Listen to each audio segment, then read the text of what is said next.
dub effects, and I'm going to be demonstrating the new RC-30 and the RC-3 loop stations. If you know anything about the original ones, the RC-2 and the RC-20XL, these have been totally revamped and they've got extra specs on them. So first of all, they've both got stereo in, stereo out, which means you can plug all kinds of keyboards and things in there. You've got a USB connection, meaning when you've built up your loops and you've got stuff recorded, you can then dump that into your computer, or you can go the reverse and you can put stuff from your computer that you've made backing tracks into the loop station and use them as a backing track. So that's really cool. The other cool thing I'll talk about just before I start a quick demo is that the RC-30 has now got 2 tracks. So originally it was just 1 track. These are 2 stereo tracks.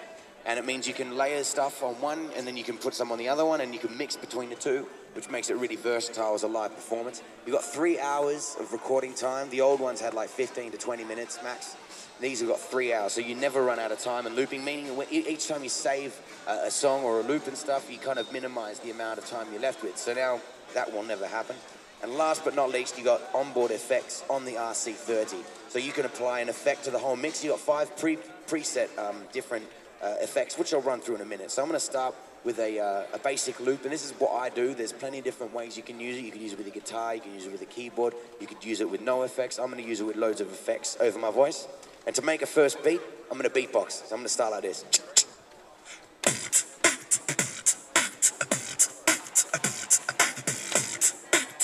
So that's my first loop.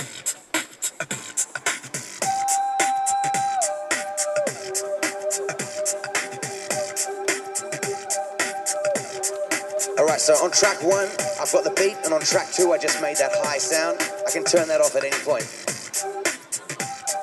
I can even select the beat and turn that off. Alright, so now what I'm going to do is I'm going to put some extra rhythm sounds on track 2 where the high pitch sounds are.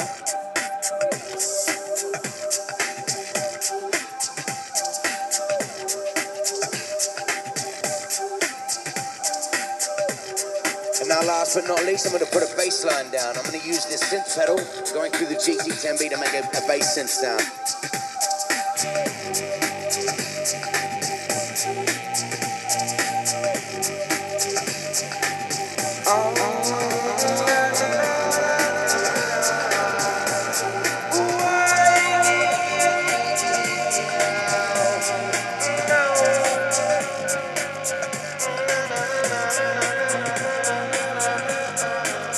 I'm going to use some onboard effects now and make it sound like that.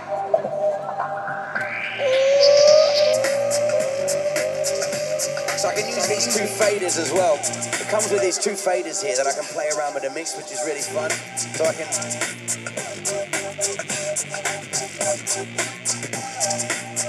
which is a really cool thing. I'm going to use another effect now called the bend down effect. It goes like this.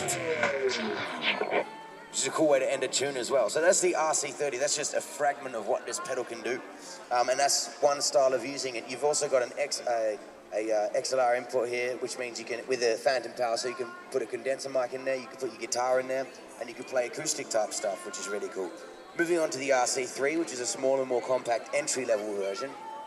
It's still got all the same features, except it's got 1 track, and you can just keep building up on the 1 track. However, it's not that limited still. I'm going to still build up a similar kind of music now, like this. So there's my first loop.